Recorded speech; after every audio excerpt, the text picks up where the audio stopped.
Ashutosh sir की तरफ से आप सभी को नमस्कार। और आज हम कोई टॉपिक लेकर नहीं आए हैं। आज हमारी आवाज छात्रों के लिए है और हम खुद दिन भर बीपीएससी और पटना कॉलेज से लेकर बीपीएससी ऑफिस तक, और हम चैनल के साथ भी रहे, न्यूज नेशन के साथ रहे, जी न्यूज के साथ रहे, आप लोग देख लीजिएगा। और छात्रों के लिए हमने आवाज उठाई। और ये सरकार कोई भी हो, ऐसी सरकार को सत्ता में रहने का कोई अधिकार नहीं है जो छात्रों पे लाठी बरसाए। ये लोग अपने आप को केवल और केवल तानाशाही प्रवृत्ति पे उतर गए हैं। हम दोनों पक्ष को बोल रहे हैं, चाहे सत्ता पक्ष हो या विपक्ष हो। विपक्ष वाले भी घर से नहीं निकलते हैं। ये कुछ दिन पहले तक सत्ता पक्ष में थे, अभी ये विपक्ष में आ गए हैं। जो विपक्ष में थे वो सत्ता पक्ष में आ गए हैं।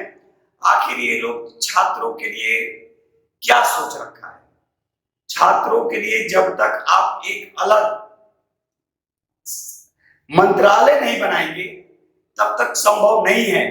और आप लोग मंत्रालय बनाकर ही क्या कीजिएगा जब छात्रों के हितों की रक्षा आप नहीं कर सकते हैं? लाठी बरसाइएगा, डंडा बरसवाइएगा।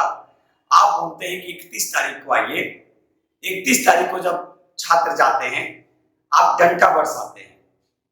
तो ये आयोग की जो मनमानी जो चल रही है, बीपीएससी हो, बिहार एसएससी हो, कोई भी हो, ये मनमानी नहीं चलेगी। और जिसको जो करना है करे। हम लोग छात्रों के साथ हैं, हम लोग छात्रों के साथ हैं। हम लोग कोई गलत अपशब्द नहीं बोल रहे हैं। बस ये कहा जा रहा है, और नहीं कोई छात्र को कोई भड़का रहा है। ये लोग सोच रहे हैं कि कोई छात्र को क्यों भड़काया जाएगा? भाई वो खुद एज ए सिविल सर्विसेज की तैयारी कर रहे हैं, वो हम लोग से ज्यादा भी नॉलेजेबल हैं, उनको क्यों भड़काया जाएगा? हम लोग खुद आवाज उठाएं कि बीच में आप क्यों चेंज करना चाह रहे हैं पैटर्न? आप जब एक बार ले चुके थे 8 मई को, उस समय जब 6 लाख 6.5 लाख बच्चे को आप बैठा सकते हैं, तो दोबारा जब एग्जाम ले रहे हैं तो 2 शिफ्ट में कराने की क्या जरूरत है? इसके अतिरिक्त आप किस आधार पर परसेंटाइल लागू करना चाह रहे हैं? इससे क्या दिखाना चाह रहे हैं? आप कम से कम, हम आयोग से अभी भी विनती कर रहे हैं कि आप लोग सर संवैधानिक पद पे बैठे हुए हैं, अचानक आपको भी मालूम चेंज नहीं हो सकता है। संविधान के अनुच्छेद 308 से लेकर 323 में पूरी तरह से वर्णन है, और फिर भी हम लोग गैर संवैधानिक तरीकों से काम कर रहे हैं। यानी संवैधानिक पद पे बैठते हुए गैर संवैधानिक तरीके से हम लोग काम कर रहे हैं।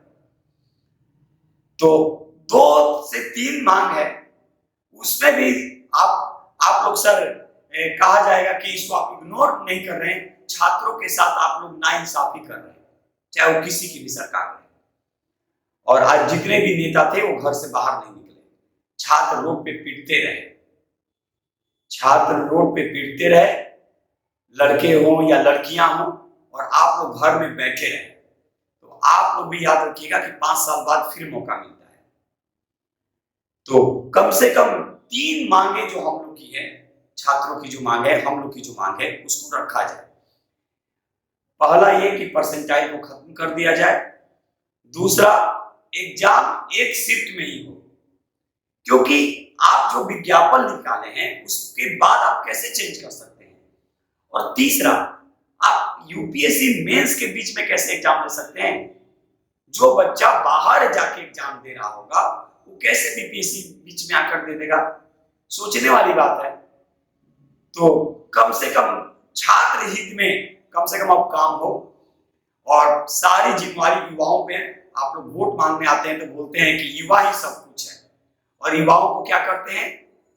वो अगर अपने हक मांगने जाते हैं शांति तरीके से तो आप लोग लाठी बरसाते हैं। ये शर्म की बात है, और हम बोलेंगे कि ये शर्म की बात है, चाहे वो किसी की भी सरकार हो। हम लोग छात्रों के साथ हैं और डरने वाले नहीं हैं। चौथा स्तंभ हम लोग के साथ है। कुछ भी हो, चौथा स्तंभ अब हम लोग के साथ है, और ये हम यहां से बोल रहे हैं। क्योंकि अगर हम लोग बोल रहे हैं तो आप लोग जो करना है कार्रवाई कीजिए, लेकिन ये गलत नहीं कहा जा रहा है। आप एग्जाम के बीच में पैटर्न चेंज कर रहे हैं। आप अगस्त में पैटर्न चेंज किए हैं, तो इसका मतलब क्या, और ऊपर से 26 तारीख को जब अतुल सर के साथ कुछ बच्चे मीटिंग करते हैं तो 31 तारीख को बुलाया जाता है और 30 तारीख को एग्जाम का डेट निकाल दिए जाते हैं, और उसी आधार पे तो कहां बदलाव हुआ, कहां बदलाव हुआ। तो प्लीज रिक्वेस्ट है, सरकार किसी की भी हो, और यहाँ पे पक्ष और विपक्ष हम लोग नहीं करने चाह रहे हैं, दोनों को साथ आना होगा और छात्र हित में सोचना होगा। नहीं तो छात्र जब जगेंगे तो फिर कोई नहीं रोक सकता है। ये चीज वो कई बार बोले जा रहे हैं कि कम से कम आप लोग छात्रों के हित में सोचिए, युवाओं के हित में सोचिए। आप खुद सोचिए, क्या वो बच्चे अपने घर में आंख मिलाने लायक रहते हैं अपने गार्जियन से? उसमें आपके भी बच्चे हो सकते हैं। सारे बच्चे नहीं पढ़ाकर जीवन यापन कर सकते हैं, वो तैयारी में लगे हुए हैं। खुद सोचा जाए। पिछली सरकार बोलती थी कि दूसरा काम ढूंढ लो, अब वो तो ढूंढ रही है दूसरा काम। ठीक है, दूसरा काम ढूंढ लिया जाएगा, तो ये बंद कर देना, ये सारी संस्था को बंद कर दीजिए। लोग दूसरे काम नहीं जाएंगे आपके पास मांगने।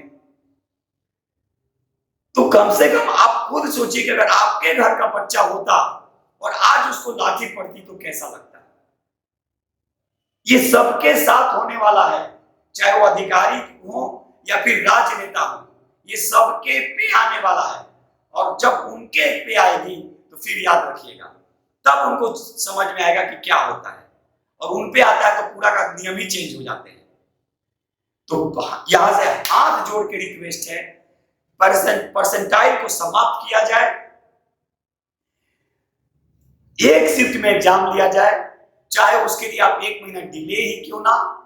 यहां से रिक्वेस्ट है, एक बार स्टूडेंट के लिए सोचा जाए और सही तरीके से एग्जाम लिया जाए कि कम से कम क्वेश्चन पे फिर विवाद ना हो। हर बार कोर्ट का दरवाजा और कोर्ट का भी फैसला वही होता है। तो फिर क्या कर सकता है कोर्ट भी, क्या कर सकता है? जो उसके पास प्रूफ होगा वही करेगा।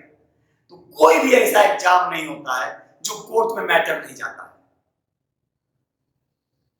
और कोर्ट भी उन लोगों को फटकार लगाती है कि आप लोग क्वेश्चन सही से सेट नहीं कर पाते हैं। फिर ये लोग माफी मांगते हैं, सर अगली बार से नहीं होगा, और फिर ये लोग यही काम करते हैं। तो एक तो आप डायरेक्ट ऑप्शन ई ला दिए एग्जाम सेंटर में 2016 में, और फिर जब आप फिर दोबारा जब आप आए तो फिर अचानक आप परसेंटाइल और एक 2 शिफ्ट में एग्जाम करने की बात। आखिर ये किसके इशारे पे आयोग चल रहा है? तो कम से कम आयोग में जो बैठे अधिकारी हैं, कम से कम एक बार वो भी सोचें, क्योंकि आप लोग जो गए हैं हम ही लोग के बीच से गए हैं और आप लोग समझते होंगे। और सर के पास तो काफी अनुभव है, अतुल सर के पास, उनसे रिक्वेस्ट है और इस वीडियो के माध्यम से रिक्वेस्ट है, और इस वीडियो को जितना ज्यादा हो आप लोग शेयर कीजिए। और हम यही उम्मीद कर रहे हैं कि छात्रों के हित में निर्णय होंगे। तो आज बस इतना ही। आशुतोष सर को अनुमति दीजिए।